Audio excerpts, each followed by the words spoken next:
هذا القرآن يوحدنا لطريق الخير يوجهنا الله تعالى أنزله ورسول الله معلمنا அந்த நேரத்திலே உன்னுடைய தாய் தந்தையுடைய போன் நம்பர் உன்னோட போன்ல இருக்கும். ஆனால் நீ எங்கே என்று விசாரிக்க அவர்கள் உலகத்திலே இருக்க மாட்டார்கள், மன்னரையிலே இருப்பார்கள். Your degree is just a piece of paper. Your real education is seen in your behavior. தாயும் தந்தையும் வயோதிபம் அடைந்து விட்டால் முதியோர் இல்லத்திலே சேர்க்கும் பிள்ளைகள் தான் இன்று அதிகமாக இருக்கின்றார்கள். தாய் தந்தையுடைய உறவை முறித்து வாழ்வது அது பெரும் பாவங்களில் ஒன்று என்று இஸ்லாம் கூறுகின்றது. தாய் தந்தையுடைய பதுவாவுக்கு ஆளாக வேண்டாம். முதுகெலும்புடைய பாடுபட்ட தந்தை, முழு வயிறு காணாமல் நம்மை வளர்த்த தாய், அவர்களுடைய கண்களிலே கண்ணீர் வருவதற்கு ஒருபோதும் நாம் காரணமாக இருந்துவிடக் கூடாது. வாப்பா அனுப்புற சல்லியில டியூஷனுக்கு நாங்க படிக்க போகிறோம் என்ற பெயரிலே காதல் வலையிலே ஈடுபட்டு தன்னுடைய படிப்பையும் நாசமாக்கும் பிள்ளைகள் தான் இன்று அதிகமாக இருக்கின்றார்கள். ஆஸ்பத்திரியில ஆக்சிஜனோடு வென்டிலேட்டரோடு இருக்கும் போது நீங்க ஃப்ரூட்ஸை கொண்டு போய் கொடுத்து எந்த வேலையும் இல்லை. தாய் தந்தை உயிரோடு இருக்கும் போது அவர்களுடைய உடுப்பு தேவைகளை பூர்த்தி செய்யாது. அவர்கள் இறந்ததற்கு பின்னால கஃன் உடுப்பு வாங்குறதுக்கு முதலாளாக நிற்பதில் எந்த பிரயோசனம் இல்லை. அஸ்ஸலாமு அலைக்கும் வரஹ்மத்துல்லாஹி வபரகாத்துஹு. அல்ஹம்துலில்லாஹி ரப்பில் ஆலமீன் வல் ஆகிபத்து லில் முத்தகீன் வலா உதுவான இல்லா அலல் ஸாலிமீன் வ அஷ்ஹது அன் லா இலாஹ இல்லல்லாஹு வஹ்தஹு லா ஷரீக லஹ் வ அஷ்ஹது அன்ன முஹம்மதன் அப்துஹு வ ரசூலுஹு. அம்மா பஅத். சங்கைக்குரிய அல்லாஹ்வின் நல்லடியார்களே, மாணவ செல்வங்களே, இஸ்லாத்தின் பார்வையில் தாயும் தந்தையும் எனும் தலைப்பிலே ஒரு சில கருத்துக்களை உங்களோடு பகிர்ந்து கொள்ள நான் ஆசைப்படுகின்றேன். இஸ்லாத்தின் பார்வையில் தாய்க்கும் தந்தைக்கும் பணிவிடை செய்வதும் அவர்களோடு நல்ல முறையிலே நடந்து கொள்வதும் அது ஒரு இபாதா, வணக்கமாகும். அல்லாஹு தபாரக வ தஆலா அவனுடைய அருள்மறையிலே சூரா பனி இஸ்ராயிலே 23, 24 ஆகிய வசனங்களிலே தாய் தந்தையின் சிறப்புகளை பற்றி மிகவும் தெளிவாகவே சொல்லி காட்டுகிறான். வகலா ரப்புக அல்லா தஅபுது இல்லா இய்யாஹு வபில் வாலிதைனி இஹ்சானா. தன்னை தவிர வேறு யாரையும் வணங்க கூடாது என்றும் பெற்றோருக்கு நன்மை செய்ய வேண்டும் என்றும் உம்முடைய இறைவன் கட்டளையிடுகின்றான். ஆக இந்த வசனத்திலே அல்லாஹ் ஒருவனையே வணங்க வேண்டும் என்று சொல்லிவிட்டு அடுத்தல்லா வபில் வாலிதைனி இஹ்சானா, பெற்றோருக்கு நன்மை செய்ய வேண்டும் என்றும் கட்டளையிடுகின்றான். இம்மா யபுலுகன்ன இந்தகல் கிப்ர அஹதுஹுமா அவ் கிலாஹுமா, அந்த இருவரில் ஒருவரோ அல்லது இருவரோ முதுமை அடைந்து விட்டால், வயதான பருவத்தை அடைந்து விட்டால், ஃபலா தகுல்லஹுமா உஃபின், அவர்களை பார்த்து சீ என்று கூட சொல்லாதீர்கள். வலா தன்ஹர்ஹுமா, அவர்களை விரட்டவும் வேண்டாம். வகுல்லஹுமா கௌலன் கரீமா, அவர்களோடு கண்ணியமான முறையிலே பேசுங்கள் என்று அல்லாஹு தபாரக வ தஆலா அவருடைய அருள்மறையிலே கூறுகின்றான். எவ்வளவு அற்புதமான உபதேசம்! ஆனால் இன்று சர்வசாதாரணமாக தாய்க்கும் தந்தைக்கும் தரக்குறைவான வார்த்தைகளால் பிள்ளைகள் பேசுவதை நாம் பார்க்கின்றோம். மேலும் அல்லாஹ் வக்ஃபில் லஹுமா ஜனாஅ ஸுல்லி மினர் ரஹ்மா, பணிவின் இறக்கையை அவர்களுக்கு தாழ்த்துவீராக. வகுர் ரப்பிர்ஹம்ஹுமா கமா ரப்பயானி ஸகீரா, மேலும் இறைவா, நான் சிறுவனாக இருந்த போது அவர்கள் என்னை பராமரித்ததை போன்று அவர்களுக்கு நீ கருணை காட்டுவாயாக என்று தாய்க்கும் தந்தைக்கும் துஆ கேட்குமாறு கூறி ஒரு அற்புதமான ஒரு துஆவையும் நமக்கு அல்லாஹ் கற்றுத் தருகின்றான். இந்த அற்புதமான துஆவை நம்மிலே எத்துணை பேருக்கு பாடம் என்பதை சிந்தனை செய்து பாருங்கள். மேலும் புகாரிலே 5971வது ஹதீஸாக பதிவாகியுள்ளது. அபூ ஹுரைரா ரலியல்லாஹு அன்ஹு அவர்கள் அறிவிக்கின்றார்கள், ஜாஅ ரஜுலுன் இலா ரசூலில்லாஹி ஸல்லல்லாஹு அலைஹி வஸல்லம் ஃபகால் யா ரசூலல்லாஹ் மன் அஹக்குன் நாஸி பிஹுஸ்னி ஸஹாபதி, ஒரு மனிதர் நபிகள் நாயகம் ஸல்லல்லாஹு அலைஹி வஸல்லம் அவர்களிடத்திலே வந்து, அல்லாஹ்வின் தூதரே, என்னுடைய அழகிய நட்புக்கு மனிதர்களே மிகவும் தகுதி வாய்ந்தவர் யார் என்று கேட்க நபிகள் நாயகம் ஸல்லல்லாஹு அலைஹி வஸல்லம் அவர்கள் சொன்னார்கள், கால உம்முக, உன்னுடைய தாய் என்று கூறினார்கள். சும்மமன், பிறகு யார் என்று கேட்க உன்னுடைய தாய் என்று சொன்னார்கள். பிறகு யார் என்று கேட்க உன்னுடைய தாய் என்று சொன்னார்கள். பிறகு யார் என்று 4வது தடவை கேட்டபோது கால அபூக்க, உன்னுடைய தந்தை என்று கூறினார்கள். சங்கைக்குரிய அல்லாஹ்வின் நல்லடியார்களே, மாணவ செல்வங்களே, உங்களுடைய பெற்றோர்கள் ஒருவர் அல்லது இருவர் இந்த உலகத்திலே இப்போது உங்களோடு உயிரோடு இருக்கின்றார்கள் என்று சொன்னால் நீங்கள் எல்லோரும் மிகப்பெரிய பாக்கியசாலிகள். வீட்டுக்கு போய் உம்மா வாப்பாவை மோந்துக்கோங்க. நம்மிலே அதிகமான பிள்ளைகளுடைய 5 வயசுல 10 வயசுல உம்மா வாப்பா மவுத்து. வீட்டுக்கு போய் உம்மா வாப்பாவை மோந்துட்டு சொல்லுங்க, நான் ஏதாவது உங்களோட மனசு நோகுற மாதிரி பேசி இருந்தால் மன்னித்துக் கொள்ளுங்கள் என்று மன்னிப்பு கேளுங்கள். உம்மா வீட்டு வேலையை செய்யறாங்களா, அவங்களுக்கு உதவியாயிருங்க. காய்ந்த உடுப்புகளை மடித்து கொடுங்க. படுத்த மெத்தைய பெட்ஷீட்ட பாய உதவி மடித்து வையுங்கள். ஏழும் என்றால் உடுப்புகளை கழுவி கொடுங்க. உம்மா வாப்பட கை கால்களை நெசுக்கி விடுங்க. என்ன போட்டு அவருடைய தலையை மசாஜ் பண்ணுங்க. இப்படியான பணிவிடைகளை நாங்க எங்கட உம்மா வாப்பாவுக்கு செய்துள்ளோமா என்பதை சிந்தனை செய்து பாருங்கள். உலகத்திலே நாம் வாழக்கூடிய காலத்திலே தாய் தந்தையை எவ்வாறு சந்தோஷப்படுத்த வேண்டும் என்பதை விளங்கி அதன்படி செயல்படுத்த நாம் முயற்சி செய்ய வேண்டும். சங்கைக்குரிய அல்லாஹ்வின் நல்லடியார்களே, மாணவ செல்வங்களே, பொதுவாக சொல்லுவார்கள், home is dark without mother. தாய் இல்லாத வீடு அது இருள் சூழ்ந்தது.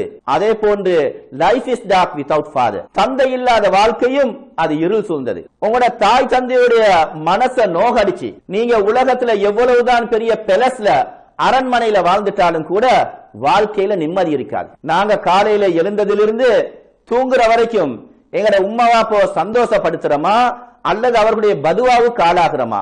சிந்தனை செஞ்சு பாருங்க. ஒவ்வொரு நாளும் உம்மா வாப்பாவுக்கு சலாம் சொல்லக்கூடிய பழக்கம் எம்மிடத்திலே உள்ளதா?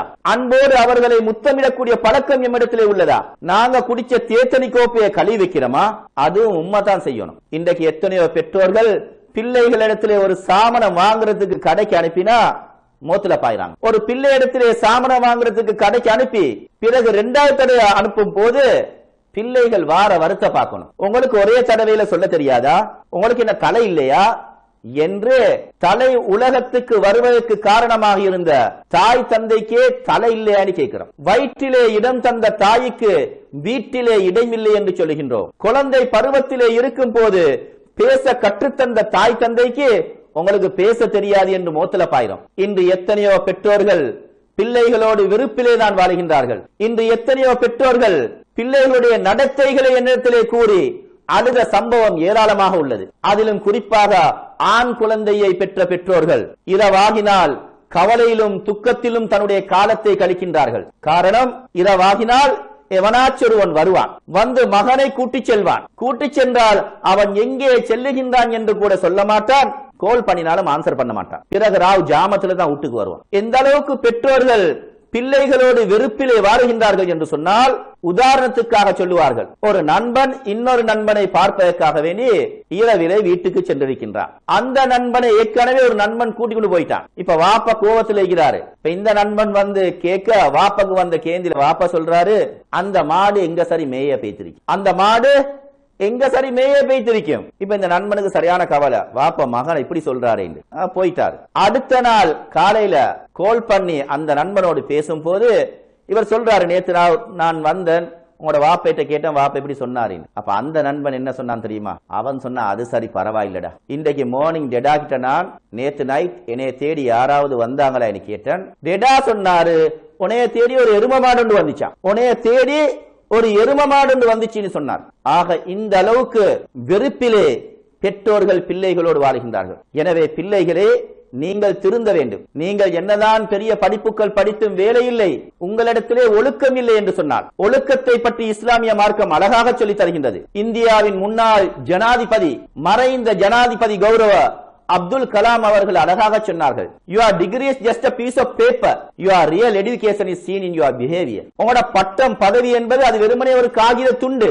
உங்களுடைய உண்மையான கல்வி அது உங்களுடைய நடத்தையிலே உள்ளது. ஆக முதலில் தாய் தந்தையை மதிக்க பழக வேண்டும். அவங்களோட கோல் வந்தா உடனே மோத்துல பாஞ்சி போனை வைங்களேன் என்று சொல்ல வேண்டாம். அவங்களோட கோல் வந்தா நான் ஃப்ரெண்ட்ஸ் மார்களோடு பிஸியா இருக்கிறேன், போனை வைங்களேன் என்று சொல்ல வேண்டாம். மாறாக ஆன்சர் பண்ணுங்கள். பைக்கிலே போய் கொண்டிருந்தாலும் பரவாயில்லை, பைக் ஒரு சைட்ல நிப்பாட்டி அழகாக பேசுங்கள். உனக்கு ஏதாவது பிரச்சனை வந்துட்டால் முதலில் பதறிக்கொண்டு ஓடி வருவது உன்னுடைய தாயும் தந்தையும் தான். நீ ஆக்சிடென்ட் ஆகி ரோட்டிலே விழுந்து கிடந்தால் முதலில் பதறிக்கொண்டு ஓடி வருவது உன்னுடைய தாயும் தந்தையும் தான். உன்னுடைய தாய் தந்தையுடைய ஒரு மிஸ்கோல் கூட உன போன்ல இருக்க கூடாது. அப்படி மிஸ்கோல் வந்திருந்தால் அடுத்த செகண்ட்ல கால் பண்ணி கேளுங்க. சங்கைக்குரிய அல்லாஹ்வின் நல்லடியார்களே, ஆனால் ஒரு காலம் வரும், அந்த நேரத்திலே உன்னுடைய தாய் தந்தையுடைய போன் நம்பர் உன போன்ல இருக்கும். ஆனால் நீ எங்கே என்று விசாரிக்க அவர்கள் உலகத்திலே இருக்க மாட்டார்கள், மண்ணறையிலே இருப்பார்கள். நீ வேலைக்கு போய் வீட்டுக்கு வருவாய், பாடசாலைக்கு சென்று வீட்டுக்கு வருவாய், வீட்டிலே வீட்டு வாசலிலே சோஃபாவிலே உன்னுடைய தந்தை அமர்ந்திருந்து கேட்பார், ஏன் வாப்பா இன்றைக்கு லேட் என்று. கிச்சனுக்கு போவாய், கிச்சனிலே உன்னுடைய அன்பு தாய் உனக்காக டீ ஊத்தி கொண்டு சமைத்துக் கொண்டு இருப்பார். உன்னை கண்டவுடன் அளவற்ற மகிழ்ச்சி அடைவார், டீ குடிக்க சொல்லுவா, தின்ன சொல்லுவா. ஆனால் ஒரு காலம் வரும், அந்த நேரத்திலே நீ வீட்டுக்கு வருவாய், வீட்டிலே உன்னுடைய தந்தை அமர்ந்திருந்த அந்த சோஃபா அங்கே இருக்கும், ஆனால் உன்னை வரவேற்கின்ற உன்னுடைய தந்தை அங்கே இருக்க மாட்டார். கிச்சனுக்கு போவாய், கிச்சன் இருக்கும், உன்னுடைய அன்பு தாய் அங்கே இருக்க மாட்டார். உனக்காக அல்லும் பகலும் பாடுபட்ட அந்த இரண்டு ஜீவன்களும் கபருடைய வாழ்க்கையை அனுபவித்துக் கொண்டிருப்பார்கள். உலகத்திலே ஒரு மனிதன், அதாவது அவன் முன்னேற முன்னேற அவனை பார்த்து சந்தோஷம் அடைகின்ற அந்த இரண்டு ஜீவன்கள் இந்த வையகத்திலே இருக்கின்றார்கள் என்று சொன்னால் அது அவனுடைய தாயும் தந்தையும் மாத்திரம்தான். அந்த இரண்டு ஜீவன்களை நாம் ஒருபோதும் மறக்க கூடாது. சங்கைக்குரிய அல்லாஹ்வின் நல்லடியார்களே, தாய் தந்தையை மதித்து நடக்கின்ற சில நல்ல பிள்ளைகளும் இந்த உலகத்திலே இருக்கத்தான் செய்கின்றார்கள். அமெரிக்காவிலே கூடைப்பந்து விளையாட்டு வீரர், அதாவது பாஸ்கெட் பால் வீரர் ஒருவரிடத்திலே கடந்த 2023ஆம் ஆண்டு மே மாதத்திலே ஒரு முக்கியமான ஒரு பேட்டி எடுக்கப்படுகின்றது.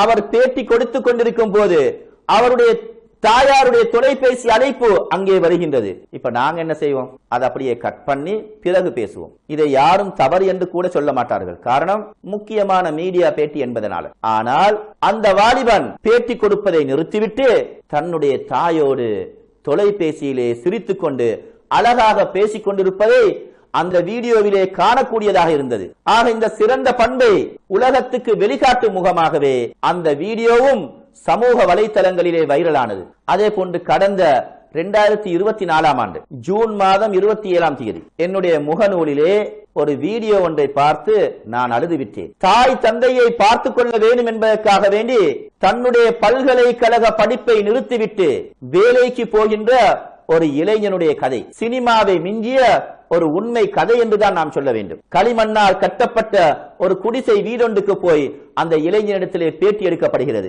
அவனிடத்தில் கேட்கப்பட்டது, நீ கேம்பஸுக்கு போகாமல் இருந்து எவ்வளவு காலம் ஆகுது? அவன் சொன்னான், நான் ஜனவரி மாதத்திலிருந்து போகவில்லை அப்படின்னு சொன்னா, சுமாரா ஒரு 5 மாதங்களாக போகவில்லை. ஏன், எதற்கு என்று கேட்ட போது அவன் சொன்ன பதில், என்னுடைய தாயும் தந்தையும் வயோதிபம் அடைந்து விட்டார்கள், தந்தைக்கு நல்லவே இயலாது, நடக்கவும் முடியாது, அவர்களுக்கு நான் மட்டும்தான், அவர்களை பார்த்துக் கொள்ள யாருமே இல்லை, அவர்களை பார்த்துக் கொள்ள வேண்டும் என்பதற்காகவே என்னுடைய பல்கலைக்கழக படிப்பை நிறுத்திவிட்டு நான் வேலைக்கு போகின்றேன் என்று சொன்னான். சுப்ஹான். என்ன வேலை செய்கின்றாய் என்று கேட்டபோது அந்த இளைஞன் சொன்ன பதில், நான் மேசன் வேலைக்கு செல்கின்றேன், சில நேரங்களிலே ஹோட்டல்களிலே டொய்லெட் கழுவுவதற்கும் செல்வதுண்டு, கிடைக்கின்ற வேலையை நான் செய்வேன் என்று சொன்னான். இந்த தொழில், இந்த வேலை உனக்கு பிடித்துள்ளதா என்று கேட்டபோது அவன் சொன்ன பதில், நான் இந்த தொழிலை, இந்த வேலையை சந்தோஷமாகத்தான் செய்கின்றேன், காரணம் நான் கேம்பஸிலே படித்துக் கொண்டிருந்தால் என்னுடைய தாயையும் தந்தையும் பார்க்க முடியாது, இப்போது அவர்களை பார்த்த நிலையிலே வேலைக்கு போகிறேன், வருகிறேன், அவர்களுடைய கண்காணிப்பிலேயே வளர்கின்றேன், இது எனக்கு மிகவும் சந்தோஷமாக உள்ளது. என்னுடைய முக்கிய நோக்கம் என்னுடைய தாய்க்கும் தந்தைக்கும் ஒரு வீடொன்றை கட்டி கொடுக்க வேண்டும். சுப்ஹான். தாயும் தந்தையும் வயோதிபம் அடைந்து விட்டால் முதியோர் இல்லத்திலே சேர்க்கும் பிள்ளைகள் தான் இன்று அதிகமாக இருக்கின்றார்கள். விதிவிலக்காக இப்படிப்பட்ட சிறந்த பிள்ளைகளும் இந்த வையகத்திலே வாழுகின்றார்கள் என்பதை பார்க்கும் போது மிகவும் சந்தோஷமாக உள்ளது. சங்கைக்குரிய அல்லாஹுவின் நல்லடியார்களே, புகாரிலே 527வது ஹதீஸாகவும் முஸ்லிமிலும் பதிவாகியுள்ளது. இப்னு மஸ்ஊத் ரலியல்லாஹு அவர்கள் நபிகள் நாயகம் ஸல்லல்லாஹு அலைஹி வஸல்லம் அவர்களிடத்திலே ஐயுல் அமாலி அஃலல், செயல்களில் மிகவும் சிறந்தது எது என்று கேட்டபோது நபிகள் நாயகம் ஸல்லல்லாஹு அலைஹி வஸல்லம் அவர்கள் அஸ்ஸலாத்து அலா வக்திஹா, உரிய நேரத்திலே தொழுவது என்று கூறினார்கள். பிறகு எது என்று கேட்டபோது பிர்ருல் வாலிதைன், பெற்றோருக்கு உபகாரம் செய்வது என்று சொன்னார்கள். பிறகு எது என்று கேட்டபோது அல் ஜிஹாது ஃபீ சபீலில்லாஹ், அல்லாஹ்வுடைய பாதையிலே யுத்தம் செய்வது, ஜிஹாத் செய்வது என்று கூறினார்கள். ஆக நபிகள் நாயகம் ஸல்லல்லாஹு அலைஹி வஸல்லம் அவர்கள் யுத்த களத்துக்கு சென்று உயிரை இழந்து, உதிரத்தை அர்ப்பணித்து, அதாவது குடும்பத்தை இழந்து, பிள்ளைகளை அனாதைகளாக்கி, மனைவிமார்களை விதவைகளாக்கி, அல்லாஹ்வுடைய பாதையிலே யுத்தம் செய்து பூமிக்கு இரத்தம் விழுகின்ற அந்த நேரத்திலே கடனை தவிர எல்லா பாவங்களும் மன்னிக்கப்படுகின்ற அப்படிப்பட்ட ஜிஹாதை விடவும் தாய் தந்தைக்கு உபகாரம் செய்வது சிறந்தது என்று சொன்னார்கள் நபிகள் நாயகம் ஸல்லல்லாஹு அலைஹி வஸல்லம் அவர்கள். ஆக இஸ்லாமிய மார்க்கம் தாய்க்கும் தந்தைக்கும் அவ்வளவு பெரிய அந்தஸ்தை வகுத்துள்ளது. தாய் தந்தையுடைய உறவை முறித்து வாழ்வது அது பெரும் பாவங்களில் ஒன்று என்று இஸ்லாம் கூறுகின்றது. ஆனால் இன்று அற்பமான காரணங்களுக்காக, அற்பமான ஆசைகளுக்காக, சின்ன சின்ன காரியங்களுக்காக தாய் தந்தையுடைய உறவை முறித்து வாழ்வதை பார்க்கும் போது மிகவும் கவலையாக உள்ளது.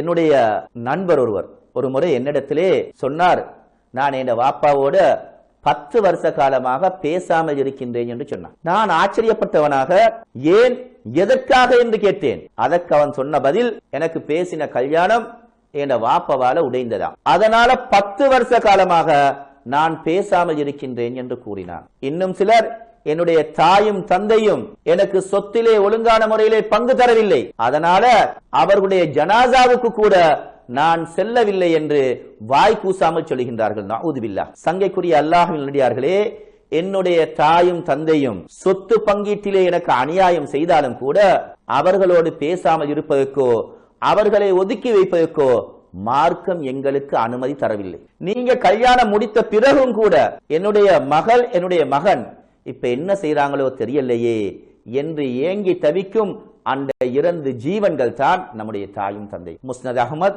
நஸஈ உட்பட பல்வேறு கிரந்தங்களிலே பதிவாகியுள்ளது. நபிகள் நாயகம் ஸல்லல்லாஹு அலைஹி வஸல்லம் அவர்கள் ஒருமுறை தூக்கத்திலே இருக்கும் போது கனவிலே சுவர்க்கத்தை கண்டார்கள். அங்கே ஒருவர் குர்ஆன் ஓதும் சத்தத்தை கேட்டு இவர் யார் என்று கேட்க, அப்போது அவருக்கு, அதாவது நபிகள் நாயகம் ஸல்லல்லாஹு அலைஹி வஸல்லம் அவர்களுக்கு சொல்லப்பட்டது ஹாரிசா இப்னு நுஅமான் ரலியல்லாஹு அன்ஹு என்று. இதை கேட்ட நபிகள் நாயகம் ஸல்லல்லாஹு அலைஹி வஸல்லம் அவர்கள், கஸாலிகல் பிர், தாய்க்கு உபகாரம் செய்வதாக இருந்தால் இப்படித்தான் செய்ய வேண்டும் என்று 2 தடவைகள் சொல்லிவிட்டு, வகான அபர்ரன் நாஸி பி உம்மிஹி, அவர் தாய்க்கு மிகவும் உபகாரம் செய்யக்கூடியவராக இருந்தார் என்று நபிகள் நாயகம் ஸல்லல்லாஹு அலைஹி வஸல்லம் அவர்கள் கூறினார்கள். மேலும் ஹதீஸ் துறை அறிஞர்கள் சொல்லுகின்றார்கள், கான ஹாரிசா யுஃப்லி ரஅஸ உம்மிஹி, ஹாரிசா ரலியல்லாஹு அன்ஹு அவர்கள் தங்களுடைய தாயின் தலையிலே பேன் பார்க்கக்கூடியவர்களாக இருந்தார்கள். வ யுத்இமுஹா பியதிஹி, தன்னுடைய கரத்தினால் தாய்க்கு உணவூட்டக்கூடியவர்களாக இருந்தார்கள். தாய் சொன்னது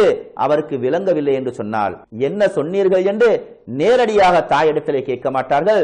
தாய் சென்ற பிறகு அங்குள்ளவர்களிடத்திலே தாய் என்ன சொன்னார்கள் என்பதை கேட்டு விளங்கிக் கொள்வார்கள். அந்த அளவுக்கு தாயை கண்ணியப்படுத்தினார்கள். அதனால அவரை சுவர்க்கத்துக்கு குர்ஆன் ஓதக்கூடிய ஒரு பாக்கியத்தை அல்லாஹ் அவருக்கு கொடுத்தார். ஆக இந்த செய்தி தாயை நல்ல முறையிலே கவனிக்க வேண்டும் என்பதை நமக்கு எடுத்துச் சொல்லுகின்றது. மேலும் இப்னு ஹிப்பான், இப்னு ஹுஸைமா போன்ற கிரந்தங்களிலே வரக்கூடிய நீண்ட ஒரு செய்தியிலே நபிகள் நாயகம் ஸல்லல்லாஹு அலைஹி வஸல்லம் அவர்கள், அதாவது ஒரு முறை மிம்பர்ல ஏறும் போது ஜிப்ரீல் அலைஹிஸ்ஸலாம் அவர்கள் வந்து, ரகிம அன்ஃபுன் சும்ம ரகிம அன்ஃபுன் சும்ம ரகிம அன்ஃபுன், அவனுடைய மூக்கு மண்ணை கவட்டும், அவன் நாசம் அடையட்டும் என்று 3 தடவை பதுவா செய்ய, அதற்கு நபிகள் நாயகம் ஸல்லல்லாஹு அலைஹி வஸல்லம் அவர்கள் ஆமீன் கூறினார்கள். அந்த பதுவாக்களிலே ஒன்றுதான், எவர் பெற்றோர் ஒருவரையோ அல்லது இருவரையோ பெற்று அவர்களுக்கு நன்மை செய்வதன் மூலமாக சுவர்க்கம் செல்லவில்லையோ அவன் நாசமடையட்டும். ஆக தாய் தந்தையுடைய பதுவாவுக்கு ஆளாகாமல் அல்லாஹ் நம்மளை பாதுகாக்க வேண்டும். சங்கைக்குரிய அல்லாஹ்வின் நல்லடியார்களே, மாணவ செல்வங்களே, அல்லாஹ்வுக்காக ஒரே ஒரு வேண்டுகோளை உங்களிடத்திலே முன்வைக்க விரும்புகிறேன். நீங்கள் எந்த ஒரு சந்தர்ப்பத்திலும் சூழ்நிலையிலும் தாய் தந்தையுடைய பதுவாவுக்கு ஆளாக வேண்டாம். அதே நேரத்திலே பெற்றோர்களே, உங்களுடைய பிள்ளைகளின் மூலமாக உங்களுக்கு என்னதான் பிரச்சனை வந்துட்டாலும், என்னதான் அவமானங்கள் வந்துட்டாலும் கூட அவர்களுக்கு எதிராக பதுவா செய்ய வேண்டாம். மாறாக துஆ செய்யுங்கள். காரணம், உங்களுடைய பதுவா சாபம் அவர்களுடைய வாழ்க்கையிலே எல்லா கட்டங்களிலும் பிரதிபலிக்கும். அதாவது நபிகள் நாயகம் ஸல்லல்லாஹு அலைஹி வஸல்லம், அபூ தாவூத், திர்மிதி, அதபுல் முஃப்ரத் போன்ற கிரந்தங்களிலே பதிவாகியுள்ளது. நபிகள் நாயகம் ஸல்லல்லாஹு அலைஹி வஸல்லம் அவங்க சொல்றாங்க, ஒரு அடியான் செய்யக்கூடிய பாவங்களுக்கான தண்டனையை அல்லாஹ் கியாமத்து நாள் வரைக்கும் நீடித்து வைப்பான். சில பாவங்களுக்கான தண்டனையை அல்லாஹ் உலகத்திலேயே கொடுப்பான். அதிலே ஒன்றுதான் உகூகுல் வாலிதைன், பெற்றோருக்கு நோவினை செய்யக்கூடிய பாவம். அடுத்து புகாரில 6920வது ஹதீஸில் வருவதாவது, ஒரு மனிதர் நபிகள் நாயகம் ஸல்லல்லாஹு அலைஹி வஸல்லம் அவர்களிடத்திலே வந்து பெரும் பாவங்கள் எவை என கேட்க, நபிகள் நாயகம் ஸல்லல்லாஹு அலைஹி வஸல்லம் அவர்கள் அல் இஷ்ராகு பில்லாஹ், அல்லாஹ்வுக்கு இணை வைத்தல் என்று கூறினார்கள். பிறகு எது என்று கேட்க, உகூகுல் வாலிதைன், பெற்றோருக்கு நோவினை செய்யக்கூடிய பாவம் என்று சொன்னார்கள். ஆக உண்மையிலேயே பெற்றோருக்கு நோவினை செய்தவர், அவர்களுடைய பதுவாவுக்கு ஆளாகியவர் இந்த உலகத்திலேயே, அதாவது தண்டனை அனுபவித்ததை நாம் கண்கூடாக பார்த்திருப்போம். சங்கைக்குரிய அல்லாஹ்வின் நல்லடியார்களே, புகாரி முஸ்லிமிலே வந்திருக்கக்கூடிய ஒரு நீண்ட ஒரு ஹதீஸ், நீண்ட ஒரு செய்தி. நபிகள் நாயகம் ஸல்லல்லாஹு அலைஹி வஸல்லம் அவர்கள் சொன்னார்கள், முன்னொரு காலத்திலே ஜுரைஜ் என்ற ஒரு மனிதர் வாழ்ந்து வந்தார். அவருடைய வேலையே பப்ஜி கேம் விளையாடுவதல்ல, அவருக்கென ஒரு மாடம் இருந்தது. அதிலே அல்லாஹுவை வணங்கி கொண்டிருப்பார். ஒரு முறை அவருடைய தாயார் 3 நாள் அவரை அழைத்தும் கூட அவர் வரவில்லை. காரணம், அவர் அல்லாஹுவை வணங்கி கொண்டிருந்தார். இருந்துட்டாலும் கூட இந்த தாயார் மனவேதனைப்பட்டு அந்த மகனுக்கு எதிராக ஒரு பதுவாவை செய்கின்றார். புதுரமான ஒரு பதுவா. யா அல்லாஹ், என்னுடைய மகனை 3 நாள் அழைத்தும் அவன் வரவில்லை, எனவே ஒரு விபச்சார பெண்ணுடைய ஒரு சோதனைக்கு ஆளாக்காமல் என்னுடைய மகனை இறக்க செய்து விடாதே என்பன போன்ற ஒரு பதுவா.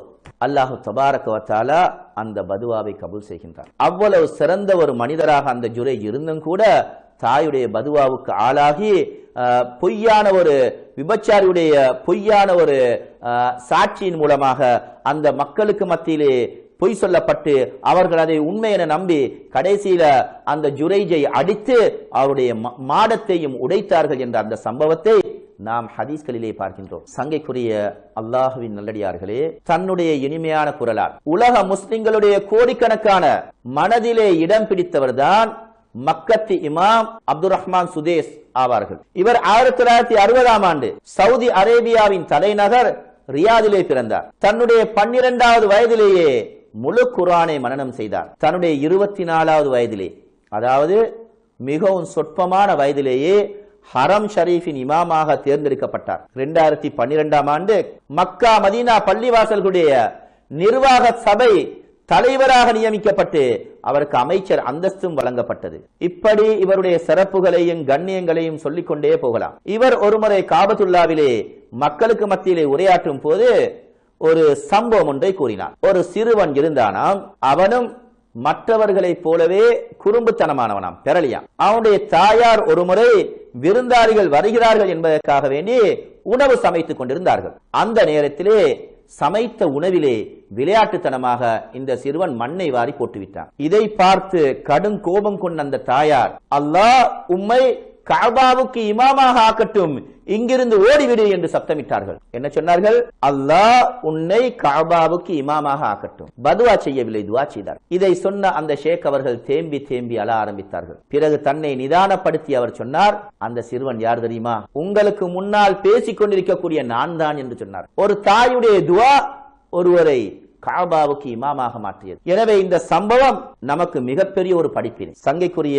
அல்லாஹ்வின் நல்லடியார்களே, என்னை என்னுடைய தாயும் தந்தையும் கஷ்டப்பட்டு படிக்க வைத்ததன் காரணமாகத்தான் உங்களுக்கு முன்னால் நான் இப்போது பேசிக் கொண்டிருக்கின்றேன். பொதுவாக தாயை போற்றி வீழ்ந்தவனும் இல்லை, தாயை தூற்றி வாழ்ந்தவனும் இல்லை என்று சொல்லுவார்கள். முதுகெலும்புடைய பாடுபட்ட தந்தை, முழு வயிறு காணாமல் நம்மை வளர்த்த தாய், அவர்களுடைய கண்களிலே கண்ணீர் வருவதற்கு ஒருபோதும் நாம் காரணமாக இருந்துவிடக் கூடாது. பெற்றோர்கள் நேசிக்கப்பட வேண்டியவர்கள். தாய் தந்தையை இழந்தவர்களுக்கு தான் தெரியும் அதனுடைய வலி. சில பிள்ளைகளுக்கு தாயை விட தந்தையுடைய வலி மிகவும் பாரமாக இருக்கும். காரணம், வலியை காட்டாமல் உங்களுக்கு வாழ்க்கையை காட்டி தந்தவர் தந்தை. தாயார் வலியை காட்டி காட்டி வளர்த்ததனால, வலியை வெளிப்படுத்துறதுனால தாயுடைய வலியை பிள்ளைகள் புரிந்து கொள்வார்கள். ஆனால் தந்தையுடைய வலி புரியாது. வலியை காட்டாமல் உங்களுக்கு வாழ்க்கையை காட்டி தந்தவர் தந்தை. இன்று எத்தனையோ பெற்றோர்கள், அதாவது தந்தைமார்கள், ஹீரோக்கள் வெளிநாட்டிலே வேலை செய்கின்றார்கள். நீங்கள் நினைக்கின்றீர்களா அவங்க லேசா ஒரு சேர்ல இருந்து மேனேஜர் வேலை செய்து சல்லி அனுப்புகிறார்கள் என்று? நிச்சயமாக இல்லவே இல்லை. அவர்கள் அங்கே படும் கஷ்டத்தை நீங்கள் கண்டால் இரத்த கண்ணீர் வடிப்பீர்கள். அவ்வளவு கஷ்டம். உங்களோட தந்தையுடைய ரத்தத்தை அப்படியே புழிஞ்சுதான் அவன் சம்பளமே கொடுப்பான். ஆனால் தந்தை தன்னுடைய கஷ்டத்தை பிள்ளைகளுக்கு காட்டிக்கொள்ள மாட்டான். எனவே கஷ்டப்பட்டு தந்தை அனுப்புகின்ற சல்லிய அனாவசியமாக செலவழிக்கக்கூடிய பிள்ளைகளும் இந்த சமுதாயத்திலே இருக்கத்தான் செய்கின்றார்கள். வாப்பா அனுப்புற சல்லியில டியூஷனுக்கு நாங்க படிக்க போகிறோம் என்ற பெயரிலே காதல் வலையிலே ஈடுபட்டு தன்னுடைய படிப்பை நாசமாக்கும் பிள்ளைகள் தான் இன்று அதிகமாக இருக்கின்றார்கள். உலகத்திலே அற்புதமான மனிதர் தந்தை. எனவே தாய் தந்தை உயிரோடு இருக்கும் போது அவர்களுக்கு தின்ன குடிக்க ஏழுமாக இருக்கின்ற சந்தர்ப்பத்துல நீங்க தின்ன குடிக்க கொடுங்க. தாய் தந்தைக்கு தின்ன குடிக்க இயலாத சந்தர்ப்பத்துல ஆஸ்பத்திரியில ஆக்சிஜனோடு வென்டிலேட்டரோடு இருக்கும் போது நீங்க ஃப்ரூட்ஸை கொண்டு போய் கொடுத்து எந்த வேலையும் இல்லை. தாய் தந்தை உயிரோடு இருக்கும் போது அவர்களுடைய தேவைகளை பூர்த்தி செய்யாது. அவர்கள் இறந்ததற்கு பின்னால மூன்றாம் கட்டம் கொடுக்கிறதுக்கு முதலாளாக நிற்பதில் எந்த பிரயோஜனமும் இல்லை. தாய் தந்தை உயிரோடு இருக்கும் போது அவர்களுடைய உடுப்பு தேவைகளை பூர்த்தி செய்யாது.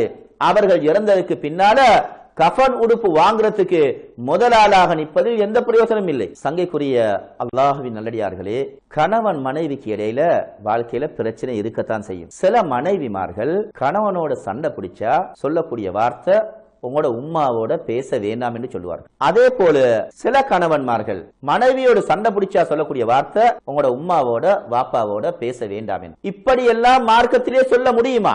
நிச்சயமாக முடியாது. கணவன் மனைவியோட சண்டை பிடிக்கிறதுனால, சண்டை பிடிச்சதனால அதுக்காக வேண்டி நீ களவெடு, நீ வட்டி வாங்கு, நீ மது அருந்து, இப்படி எல்லாம் சொல்லுவாரா? சொல்ல மாட்டார்.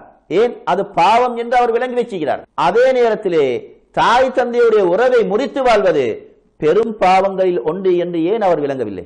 அடுத்து தாயும் தந்தையும் அல்லாஹ் ரசூலுக்கு மாற்றமான ஒரு வேலையை செய்யும்படி ஏவினால் அதை நாம் செய்யக்கூடாது. சங்கைக்குரிய அல்லாஹ்வின் நல்லடியார்களே, மாணவ செல்வங்களே, நம்முடைய தாயும் தந்தையும் மரணித்தாலும் கூட அவர்களை நாம் மறக்க கூடாது. அவர்களுக்காக வேண்டி நாம் அதிகம் அதிகம் துஆ செய்ய வேண்டும்.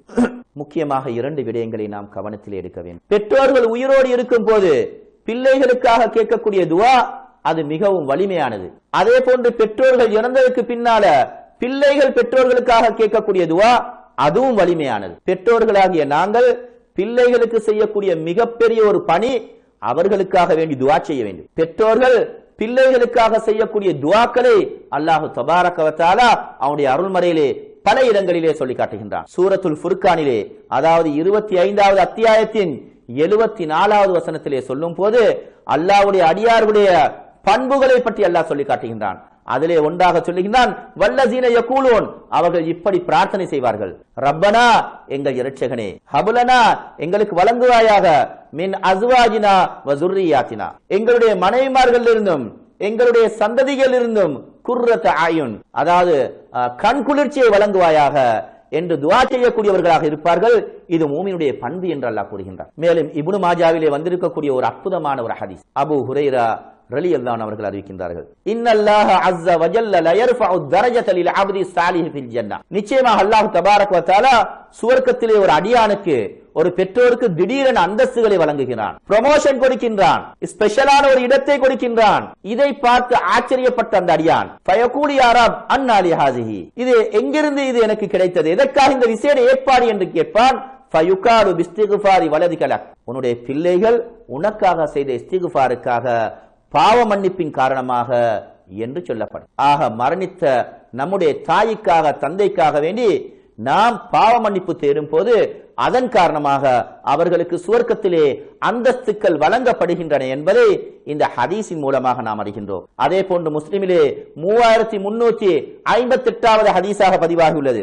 நபிகள் நாயகம் ஸல்லல்லாஹு அலைஹி வஸல்லம் அவர்கள் சொன்னார்கள், இதா மாத்தல் இன்சானு இன்கத அன்ஹு அமலுஹு இல்லா மின் ஸலாஸத்தின், மனிதன் மரணம் அடைந்து விட்டால் 3 அமல்களை தவிர மீதமுள்ள அமல்கள் அனைத்தும் அவனை விட்டும் துண்டிக்கப்பட்டுவிடும். அவைகள் ஆவன சதகத்தின் ஜாரியத்தின், நிலையான தர்மம், அவ் இல்மி யுன்தஃபஹு பிஹி, பயன் பெறக்கூடிய கல்வி அறிவு, அவ் வலதின் சாலிஹின் யதுஉ லஹு, அவருக்காக துஆ செய்யும் அவருடைய சாலிஹான பிள்ளை. இந்த 3 மூலமாக மரணத்துக்கு பிறகும் அவருக்கு நன்மைகள் வந்து சேர்ந்து கொண்டே இருக்கும். ஆக சங்கைக்குரிய அல்லாஹ்வின் நல்லடியார்களே, மாணவ செல்வங்களே, நம்முடைய தாய் தந்தையுடைய அன்பை பெற்றவர்களாக வாழ்வதற்கு வல்லவன் அல்லாஹ் நம் அனைவர்களுக்கும் தௌஃபீக் செய்ய வேண்டும் என்று வேண்டியவனாக என் உரைக்கு திரையிடுகின்றேன். வ ஆகிரு தஅவானா அனில் ஹம்துலில்லாஹி ரப்பில் ஆலமீன்.